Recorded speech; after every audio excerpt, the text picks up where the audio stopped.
Des faiblesses, bon, il y en a comme dans tout le système. Il y a des faiblesses qui sont... Rien n'est parfait. La faiblesse, je dirais... La faiblesse du système, c'est le problème du temps. Le temps du paritarisme est un temps qui est long. Il est plus long que le temps de l'administratif, il est plus long que le temps du politique, mais néanmoins, je pense qu'il est le plus pertinent et le plus efficace.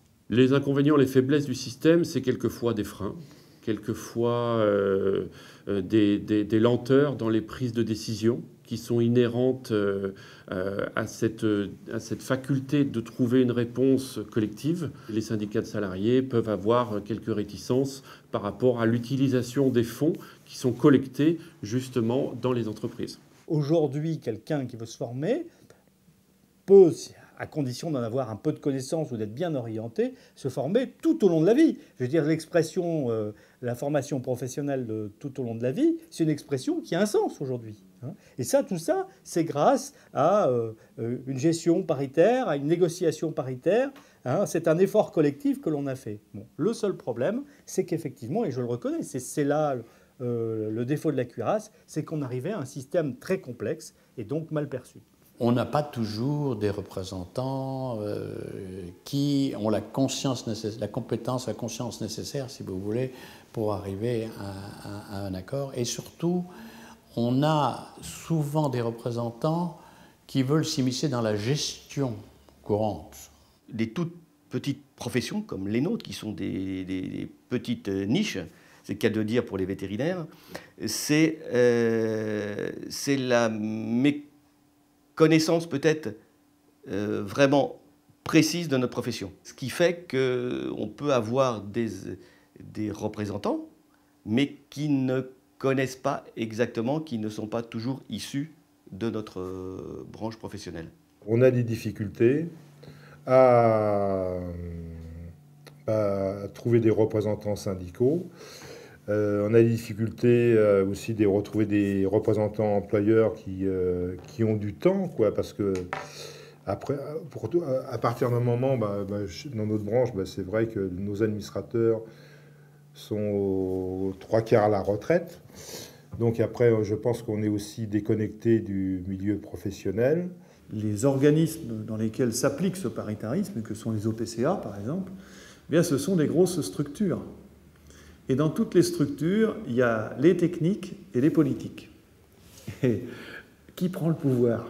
Dès l'instant où la structure prend une relative importance en fonction du budget à gérer, en fonction du nombre de personnes qu'il faut pour gérer les dossiers et tout ça, on peut avoir ce risque de voir la technique l'emporter sur la politique. C'est peut-être parfois le décalage entre les politiques et les administratifs et les techniques, comme dans une entreprise, un directeur qui va avancer et qui oublie un peu qu'il a des salariés. Dans le paritarisme, il y a parfois tout le côté administratif où il faut accélérer et on oublie la réflexion. On a appris quand même la nomination et le nom de la personne qui avait été nommée à la direction de l'OPCAIM par mail et par inadvertance.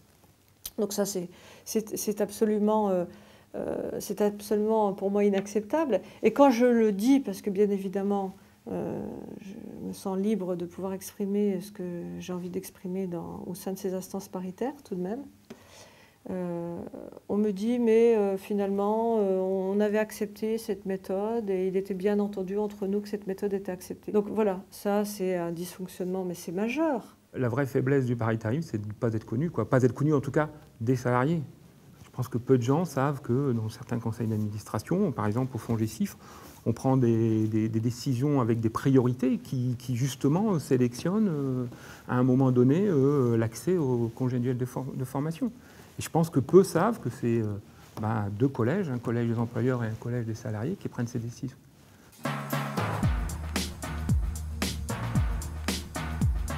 L'avantage du paritarisme, la valeur ajoutée, un de ses grands mérites, mais globalement ça marche bien. La valeur ajoutée, je pense, c'est le dialogue qui est entretenu entre les patrons et les syndicats de salariés. Je pense qu'on ne peut pas organiser une société ou tout groupe humain en ne prenant en compte que les intérêts d'un des partis. Si on veut que ça marche, si on veut que ça fonctionne, il faut automatiquement qu'il y ait des contre-pouvoirs. Il n'existe pas de système sans contre-pouvoir. C'est une approche humble, comme je l'ai dit, de consensus et non pas unilatérale.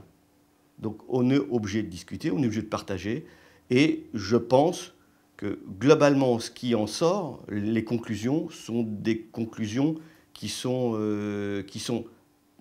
partageables, et dès le moment où elles sont partageables, elles sont partagées et efficaces. C'est l'affectation des fonds de formation à leur but initial. Aider les entreprises pour former leur personnel, pour assurer le développement des entreprises. Et pas de dévoiement de l'utilisation de ces fonds pour d'autres opérations qui n'est pas liées au développement de la qualification professionnelle des salariés dans l'entreprise. Ça permet de maintenir en activité des salariés qui ne pourraient pas être maintenus autrement. Je regarde les élections européennes. Si on appliquait les règles de la loi du 20 août 2008, l'UMP pourrait mettre en place un délégué syndical, mais ne pourrait pas signer aucun accord. Et les deux autres grandes centrales politiques n'auraient que des délégués syndicaux qui n'auraient pas le droit de signer. C'est tout. Je fais aucun autre commentaire que l'analyse de la loi. Pourquoi nous, une loi, et eux, une autre loi? Je ne crois pas, par exemple, que ça soit le tout État qui va tout régler. Je ne pense pas sur ce sujet, encore une fois, que s'il est confié à une seule des parties en cause, on arrivera à un meilleur résultat. D'ailleurs, tout me prouve le contraire, plutôt. Donc, je crois que cette gestion paritaire apporte une grande richesse, prend en compte et permet de faire bouger les lignes. Ça, je crois que c'est intéressant. La cogestion est un modèle, vous savez bien, auquel la métallurgie n'adhère pas réellement. Tout confier à l'État, je ne suis pas sûr que ce soit un modèle qui ait complètement fait ses preuves. On travaille mieux en pouvant donner des indications, des impulsions. Et tout laisser au privé, pareil. On a besoin, me semble-t-il, d'orienter, de guider un peu, de tracer un fil rouge pour la formation à la fois des jeunes, mais également des salariés. Le fait qu'on ait un lieu justement qui permette de réguler ces différentes attentes à un niveau national et de structurer une réponse qui corresponde justement in fine aux attentes des employeurs et des salariés, pour éviter les dérives et les dérapages et permettre une forme de régulation nationale. La valeur ajoutée, c'est que ce sont des professionnels de la branche. Pour nous, OPCA de branche. Ce sont des professionnels de la branche. Pour les uns qui gèrent des structures, des établissements, des associations. Pour les autres qui représentent les salariés, qui travaillent, qui œuvrent à la mise en œuvre des politiques sociales. On est en train, tout doucement, avec l'accord national interpro, avec la loi qui se profile, de faire financer ce qui finalement devrait être la formation initiale par la formation professionnelle, enfin, par une partie. On n'y est pas opposé, mais ça prouverait peut-être qu'on n'est pas si mauvais que ça. La branche du travail temporaire, c'est doté d'un fonds spécifique qui est le fonds professionnel pour l'emploi. Et ce fonds, il nous permet de former des demandeurs d'emploi. On forme des demandeurs d'emploi et on va pouvoir les mettre à l'emploi à travers des missions de travail temporaire. Ça, c'est une particularité de la profession. C'est un fonds spécifique et c'est un fonds qui est paritaire. La mise en place des ORM, des observatoires régionaux des métiers, ou des OPMEQ, des observatoires prospectifs des métiers et qualifications dans les branches professionnelles, ça c'est vachement important. C'est vachement important parce que, si vous voulez, ça, c'est la veille, c'est la vision sur l'avenir, de savoir quels sont les métiers qui vont péricliter, qui vont tomber en désuétude, et là où il va y avoir de la plus-value, les métiers vers lesquels on va aller. Et ça, je trouve que c'est vachement important. Bon, mais qui est-ce qui peut avoir une meilleure vision du... C'est les gens qui sont dedans, c'est les gens qui ont le nez dans le guidon, qui voient exactement comment ça se passe. Ce qui est essentiel, c'est qu'on est sur le stratégique.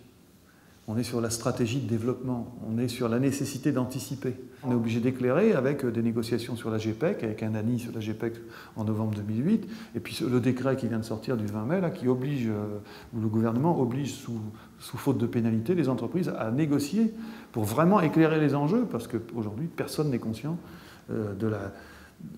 du niveau d'enjeu économique et social qu'il y a derrière la prise en compte réelle du trou de compétences et la nécessité de doubler le volume de formation pratiquement pour être à l'heure du renouvellement.